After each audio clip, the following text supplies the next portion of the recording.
સૌથી નાની પ્રાકૃતિક સંખ્યા કઈ છે? તો આપણે પ્રાકૃતિક સંખ્યાઓ એટલે ગણતરી માટે વપરાતી સંખ્યા. આપણે ગણતરી હંમેશા 1 થી શરૂ કરીએ છીએ. તેથી સૌથી નાની પ્રાકૃતિક સંખ્યા 1 છે. 0 નો સમાવેશ પ્રાકૃતિક સંખ્યામાં થતો નથી. એટલે આપણો જવાબ થશે બી. પ્રશ્ન નંબર 2 જોઈએ. સૌથી નાની પૂર્ણ સંખ્યા કઈ છે? પૂર્ણ સંખ્યામાં બધી જ પ્રાકૃતિક સંખ્યાઓ અને શૂન્યનો પણ સમાવેશ થઈ જાય છે. પ્રાકૃતિક સંખ્યાઓની શરૂઆત 1 થી થાય છે, પરંતુ પૂર્ણ સંખ્યાઓમાં 0 પણ આવે છે. તેથી સૌથી નાની પૂર્ણ સંખ્યા 0 થશે. એટલે કે આપણો જવાબ થશે સી. પ્રશ્ન નંબર 3 જોઈએ. સંખ્યા 4578 માં 7 ની સ્થાન કિંમત કેટલી છે? તો અહીંયા સંખ્યા આપી છે 4578 માં 8 છે એ એકમના સ્થાન પર છે ને 7 છે એ દશકના સ્થાન પર છે.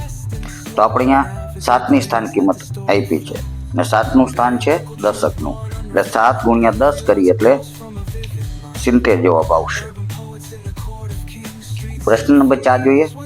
સંખ્યા 9025 માં 0 ની સ્થાન કિંમત કેટલી છે?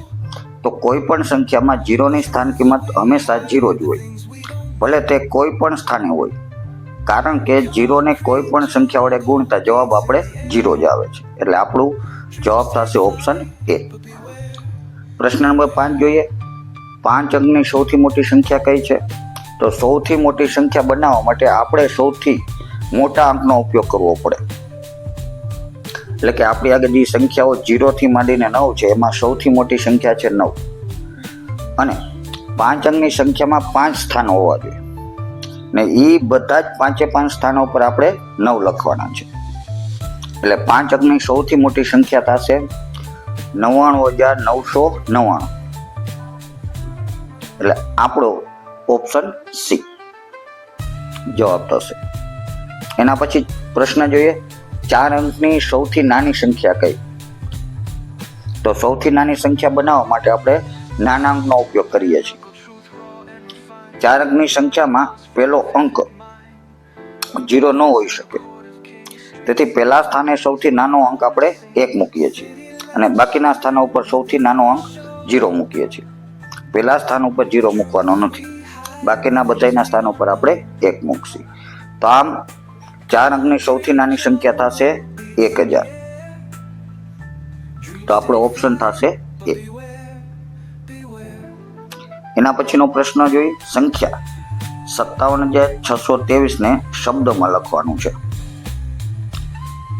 તો 57623 એને આપણે શબ્દમાં લખવાનું છે. એટલે કે આપણો જવાબ થશે એ. એના પછી 8 નંબરનો પ્રશ્ન જોઈએ. 88808 એને આપણે અંકમાં લખવાનું છે. તો એના માટે આપણો જવાબ થશે બી. પ્રશ્ન નંબર 9 જોઈએ. સંખ્યા 7890 માં 8 ની સ્થાન કિંમત અને અંક કિંમત વચ્ચેનો તફાવત કેટલો થાય? તો અહીંયા 8 નું સ્થાન છે એ 100 ના સ્થાન ઉપર છે. તેથી 8 ગુણ્યા 100 કરશે એટલે 800 થશે. અને બીજું પૂછ્યું છે અંક કિંમત વચ્ચેનો તફાવત કેટલો થાય? તો 8 ની અંક કિંમત હંમેશા 8 જ હોય છે ને આપણો ઉપર જવાબ આવ્યો છે એ 800. 800 માંથી 8 બાદ કરી એટલે આપણો જવાબ આવશે 792. એટલે કે આપણું ઓપ્શન થશે એ. પ્રશ્ન નંબર 10 જોઈએ.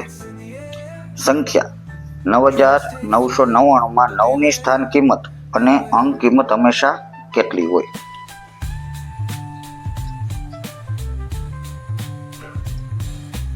તો અહીંયા સંખ્યા 9999 માં દરેક 9 ની સ્થાન કિંમત અલગ અલગ છે. એટલે કે એકમના અંક ઉપર 9 ની કિંમત 9 થશે, દશકના અંક ઉપર 9 ની કિંમત 90 થશે, 100 ના અંક ઉપર સ્થાન ઉપર 9 ની કિંમત 900 થશે અને 1000 ના સ્થાન ઉપર 9 ની કિંમત 9000 થાય. જ્યારે દરેક 9 ની અંક કિંમત હંમેશા 9 જ હોય છે. તેથી સ્થાન કિંમત અને અંક કિંમત મોટા ભાગે અલગ અલગ હોય છે. ફક્ત એકમના સ્થાન પર રહેલા 9 માટે સ્થાન કિંમત 9 થશે. અંક કિંમત 9 સરખી હોય છે. એટલે આનો જવાબ છે એ અલગ અલગ આવે છે, બધા જ માટે સરખો હોતો નથી. તો અહીંયા આપણો ઓપ્શન છે બી, અલગ અલગ.